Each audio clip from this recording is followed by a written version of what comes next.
معزز سامعین کرام، آپ سن رہے ہیں دیار اردو چینل پر مستنصر حسین تارڑ کی کتاب راغ۔ اگر آپ دیار اردو چینل پر نیو ہیں تو چینل کو سبسکرائب کرنا نہ بھولیں اور بیل آئیکن کو لازمی پریس کیجیے تاکہ آئندہ آنے والی تمام نئی اقساط آپ کو بروقت موصول ہوتی رہیں۔ میرے بھی ستار نقوی نے بچوں کی طرح ہاتھ کھڑا کر کے شور مچایا۔ میرے بھی تو ہیں، صباحت مسکرانے لگی، لیکن یہ طے نہیں پایا کہ تلیر کی مادہ کو کیا کہتے ہیں، کیونکہ میں تو وہ ہوں۔ جی تو آپ اپنا تجزیہ جاری رکھیے۔ دانش بے حد محظوظ ہو رہا تھا، اور اگر موصوف کے منہ سے نسوار کی لپٹیں آ رہی ہیں اور ان کے اتارے ہوئے کپڑوں کے قریب سے گزرتا ہوا کوئی لال بیگ 10 سیکنڈ میں اوندھا ہو کر سائیکل چلانی شروع کر دے تو آئی پروٹیسٹ۔ رحمان گل سر ہلاتا ہوا ہنسنے لگا۔ یارا مجھ سے قسم لے لو جو آج تک نسوار کھایا ہو، اور مجھ سے قسم لے لو اگر میں نے آج تک پان کھایا ہو۔ کمند علی فوراً بولا، باقی ڈائسیکشن میں کروں گا۔ رحمان گل نے لاش کو ایک مرتبہ پھر غور سے دیکھا۔ یارا اگر یہ ہر وقت سوتا موتا ہے اور نشہ کرتا ہے تو یہ سندھی مانو ہے۔ نہ نور الہدا، پروٹیسٹ کرنے کا ضرورت نہیں ہے۔ کیوں ضرورت نہیں؟ ہمیشہ ان کائنڈسٹ کٹ سندھیوں کو لگتا ہے۔ ہم اتنے سست نہیں ہیں۔ ایسے شغل مغل ہو رہا ہے نور، ہمارے لیے کیا حکم ہے؟ ہم باقی رہ گئے ہیں جناب عالی، داؤد احمد نے جھک کر پوچھا۔ ہاں تم اور اظہار اوان باقی رہ گئے ہو۔ اظہار نے ایک مرتبہ پھر خشمگین نگاہوں سے سب کو دیکھا اور بطور خاص رحمان گل کو دیکھا، لیکن وہ جاری رہا، بھائی ان صاحب کے منہ سے اگر لسی کی بو آئے، کپڑوں کو گوبر لگا ہو اور ذرا ڈھکے ہوں تو کیا ہوں گے؟ ادھر کراچی میں نعرہ لگتا ہے نا، پاکستان سے کیا پایا، چو پایا چو پایا۔ تو بس یہ پاکستان کا بات ہے یارا۔ نور الہدا، اظہار نے اینک اتار کر اوور آل میں رکھی اور اس کے قریب چلا گیا۔ کیا خیال ہے ان کائنڈسٹ کٹ کے بارے میں؟ یہ سندھیوں کو نہیں، ہمیشہ پنجابیوں کو لگتا ہے۔ جیسا کہ رحمان گل نے کہا تھا، شغل مغل ہو رہا ہے یارا۔ شغل مغل نہ ہو رہا ہوتا تو مجھے کوئی تلیر کہہ کر دکھاتا، میں اس کا ٹیٹوا نہ دبا دیتا۔ ستار نقوی جانتا تھا کہ اظہار کے دل کو ہر بات لگ جاتی ہے۔ وہ ہلکی پھلکی گفتگو نہ کر سکتا تھا اور نہ سن سکتا تھا۔ اظہار بھائی، میں نے تو آج تک تلیر دیکھا بھی نہیں کہ کیسا ہوتا ہے، اور پھر بھی میں ہوں جو آپ کچھ ہو، آپ نے دیکھا تو ہے نا۔ اظہار مسکرانے لگا، لیکن یار مجھے برا لگتا ہے۔ ذرا سب لوگ ادھر پلٹ پڑے۔ برا تو مجھے لگتا ہے۔ شوبھا مسلسل دائیں سے بائیں جھولنے کے انداز میں سر ہلا رہی تھی۔ سب کی شناخت ہو گئی، لیکن میں کہاں ہوں؟ شوبھا، مردان کون ہے اور کہاں ہے؟ دانش نے اپنے گھنے گھنگریالے مکرانی بالوں میں انگلیوں سے کنگھی کرنے کی کوشش کی۔ اس کی آواز میں کم پانی والے کنویں کی گونج سی تھی، اور ابھی وہ ڈائسیکٹنگ ٹیبل کے قریب کھڑا تھا، لیکن جب وہ چلتا تھا تو اس کا پاؤں قدرے گھسٹتا تھا۔ اور دانش کہاں ہے؟ یہ کہاں کا رہنے والا ہے؟ اسے بھی تو کچھ کہو، تلیر کہو، ڈگا کہو، اس کی شناخت بھی تو ہونی چاہیے۔ چلیے ہم آپ کو اونٹ بھائی جان کا خطاب دیے دیتے ہیں۔ کمند علی خان خوش دلی سے بولا۔ بلوچ بھائی، اب تو آپ خوش ہیں؟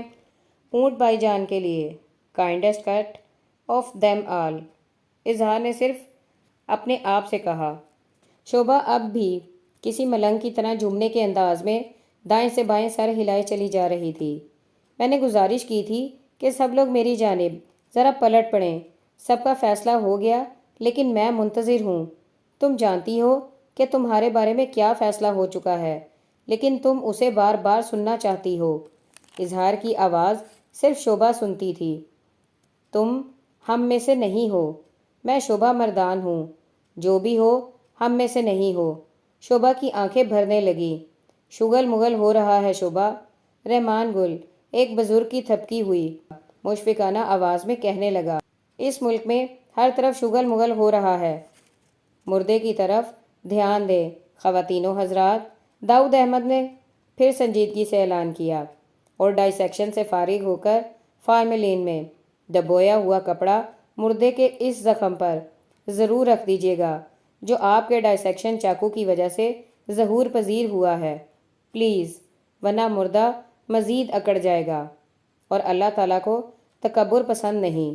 بابا، اس نے اتنی آہستگی سے کہا کہ دری پر گچھا مچھا ہو کر ایک بچے کی طرح سویا ہوا مردان اگر جاگ رہا ہوتا اور اس کی طرف دیکھ رہا ہوتا تو بھی سن نہ پاتا۔ اس کے سرہانے اس کا چھوٹا سا رک سیک پڑا تھا، اور برابر میں سیاہ ربڑ کے موٹے تلے والے سفری بوٹ تھے جنہیں ایک دوسرے کے ساتھ تسموں سے باندھ کر رکھا گیا تھا۔ بوٹوں پر دھول تھی اور ان میں اڑسی ہوئی جرابوں میں سے مردان کے پسینے کی بو آتی تھی۔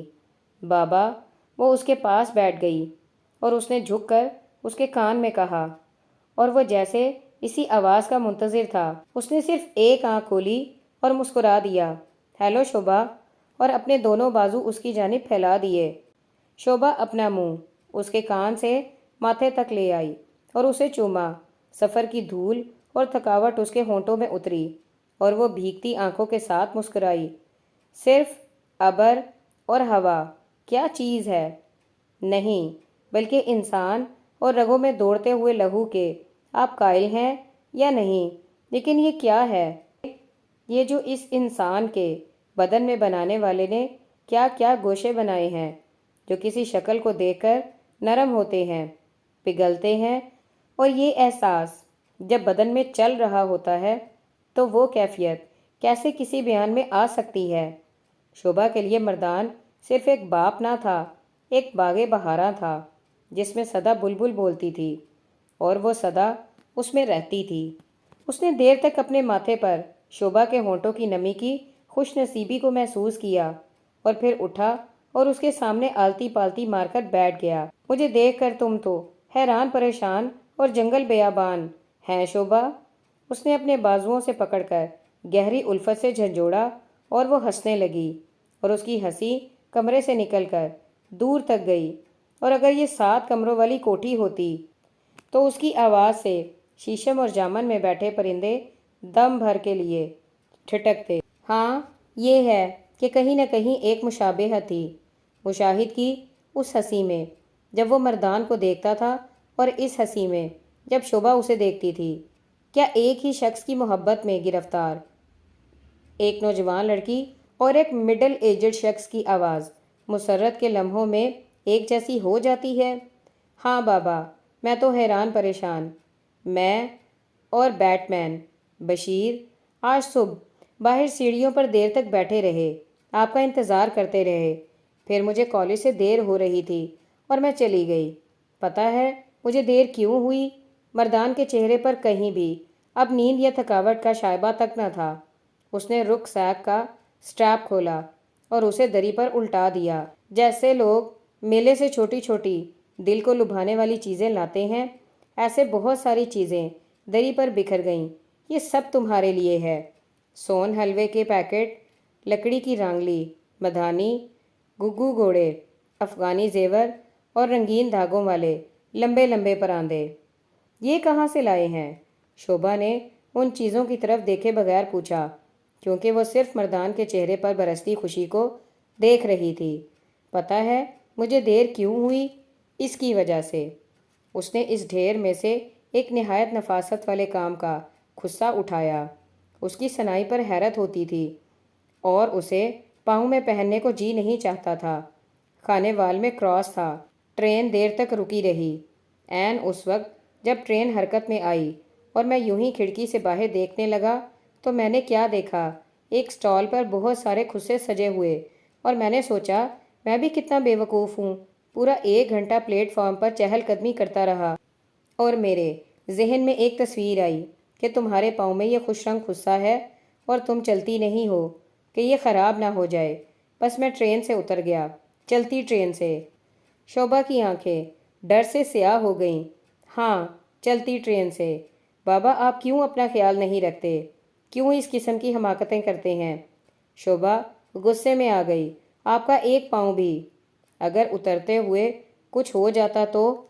کچھ نہیں ہوا، مردان نے خوش ہو کر کہا، لیکن خوشی کے اظہار میں ایک ہلکا سا خوف بھی تھا۔ بس میں نے یہ غصہ خریدا اور پھر اگلی ٹرین کا انتظار کیا جو 7 گھنٹے بعد آئی۔ بھئی ناراضگی ختم ہے شوبھا، نہیں تو میں حیران پریشان۔ اس نے جیسے منت کی اور شوبھا فوراً موم ہو گئی اور پھر ہنسنے لگی۔ ہاں، مسرت کے لمحوں میں ایک ہی شخص کی محبت میں گرفتار ایک نوجوان لڑکی اور ایک مڈل ایجڈ شخص کی آواز ایک جیسی ہو جاتی ہے۔ واہ جی واہ! یکدم مردان نے اپنی تیکھی ناک سے ہوا کو ادھر ادھر شوبھا کے قریب ہو کر سونگھا۔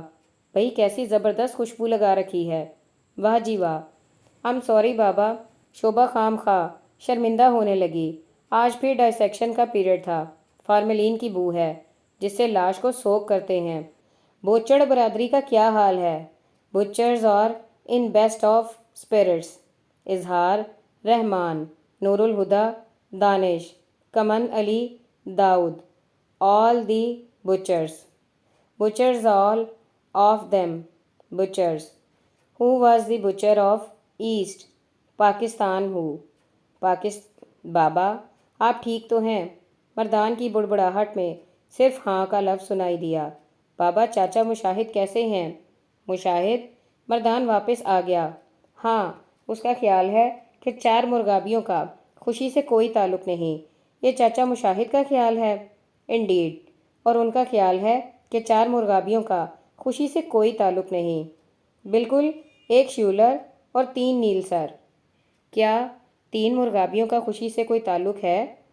مردان گردن کھجاتے ہوئے مسکرایا۔ پتہ نہیں، لیکن ایک شوبھا کا خوشی سے بہت گہرا تعلق ہے۔ مشاہد چاچا جی، برگیتا۔ اس بار وہ مجھے تھوڑی سی ناخوش محسوس ہوئیں۔ ان کی بے دھڑک مسرت اور یکلخت اظہار کی باگیں کھچی کھچی سی لگتی تھیں۔ مشاہد بھائی جان بہت جدا اور تنہا قسم کے دن گزارتے ہیں، زیادہ میل ملاپ بھی نہیں۔ مشاہد ڈاکٹر ارشد کی شادی پر جا رہے تھے۔ شکار، کوئی 1 آدھ ٹی وی پلے، 7 کمروں والی کوٹھی، اور برگیتا تمہارا بہت پوچھتی تھی۔ اگلی بار اگر تم میرے ساتھ نہ ہوئیں تو وہ مجھ سے بات بھی نہیں کرے گی۔ Good for you. اور ڈاکٹر ارشد کی شادی ہو رہی ہے بالآخر۔ گڈ فار ہم۔ اس کے ہڈ پیر ابھی تک مضبوط دکھائی دیتے تھے، لیکن اس کا گوشت ڈھلک رہا تھا اور کانوں کے اوپر ایک سفید جھالر کے سوا سر پر صفائی تھی، اور وہ کافی دیر سے ٹرے اٹھائے دروازے میں کھڑا تھا، اس لمحے کے انتظار میں جب باپ بیٹی کے مکالمے میں ایک پل خاموشی کا آئے اور وہ کہے، کپتان صاحب میں اندر آ جاؤں؟ اور فوری طور پر ادھر سے جواب آنا تھا کہ بیٹ مین بشیر، میں اب کپتان نہیں ہوں، تم میرا نام بلایا کرو۔ اور بیٹ مین بشیر نے ٹرے رکھ کر بے حد فخر سے اسے سلیوٹ کرتے ہوئے کہنا تھا، جی کپتان صاحب۔ اور یہی کچھ ہوا۔ میں جناب خاص طور پر اپنی بیٹی کے لیے کاموں کی منڈی گیا اور وہاں گھوم گھوم کے پھاوا ہو گیا۔ باسمتی کی ہر قسم دستیاب تھی، لیکن چاولوں کا موٹا ٹوٹا کسی کے پاس نہ تھا۔ اور پھر ایک آڑتی کے پاس ایک تھیلا نکل آیا۔ نہایت فاتحانہ انداز میں مردان نے ہاتھ ہلاتے ہوئے اعلان کیا۔ ٹرے میں موٹے چاولوں کا ایک ملغوبہ سا تھا اور سالن کے ڈونگے میں شوربے والی مچھلی کی نمکین مہک تھی۔ شوبھا بے دلی سے کھانے لگی۔ مردان کو جیسے زندگی میں پہلی بار کوئی نعمت نصیب ہوئی۔ کچھ بنگال کا ٹچ آیا بی بی جی؟ بیٹ مین بشیر اپنے پکوان کی داد کے لیے منتظر چہرہ لیے اسے دیکھ رہا تھا۔ ادھر مچھلی کی وہ قسم نہیں ملتی جو ہمارے جیسور میں ملتی ہے، اس لیے شوربہ گاڑھا نہیں ہوتا۔ ٹھیک ہے بی بی۔ ہاں۔ اور اسی لمحے شوبھا کی ناک درد سے پچکی، کیونکہ اس کے پوروں میں کہیں ایک کانٹے کی چبھن داخل ہوئی۔ کھانے سے فارغ ہوتے ہی شوبھا نے بشیر کو باہر جانے کے لیے کہا، اور پھر ایک درد کی شدت پر قابو پا لینے والے مریض کی طرح مردان کو دیکھنے لگی، کچھ کہے بغیر دیکھنے لگی، اور مردان نے دونوں ہاتھ فضا میں بلند کر دیے۔ تم درست کہتی ہو، لیکن مجھ سے رہا نہیں جاتا۔ I can't help it. بس میرا دل رکھ لیا کرو۔ آپ مجھے وہ کچھ بنا رہے ہیں جو میں نہیں ہوں۔ میں نے کہا تو ہے کہ تم درست کہتی ہو، لیکن پہلے میں آپ کی خوشی کا خیال رکھتی تھی، میں سوچتی تھی کہ اگر میں مچھلی بھات کو اپکائیاں لیتے ہوئے نگل لوں تو میرے بابا کا چہرہ چمکے گا، ان کے گالوں میں سرخی اترے گی۔ اب ساڑی کا رواج نہیں ہے اور آپ انسسٹ کریں گے کہ میں وہی پرانے ڈیزائنز کی شوخ رنگوں کی اکڑی ہوئی ٹیشو کی ساڑیاں پہنوں اور اپنے دوست بچرز کو اپنے آپ پر ایک عجیب انداز میں مسکراتے دیکھوں۔ بابا، آپ کو کتنا شوق ہے کہ میں بنگالی بولوں۔ مجھے اپنے شوق اور رویوں کی بھیٹ نہ چڑھائیں پلیز بابا۔ مردان زبردستی مسکرانے کی کوشش کر رہا تھا، یہ ظاہر کرنے کے لیے کہ اسے کوئی رنج نہیں ہو رہا، اور وہ بالکل ایک ہلکے دل اور بے پرواہ انداز سے اس کی باتیں سن رہا ہے۔ اور جو ہی اس کی مسکراہٹ بجھنے لگی، شوبھا نے اس کے گالوں پر ایک پرشور بوسہ دیا اور پھر کہنے لگی، پلیز بابا، بابا، ویری مچ پلیز۔ مردان کی آواز میں ابھی دکھ تھا، کہیں کہیں۔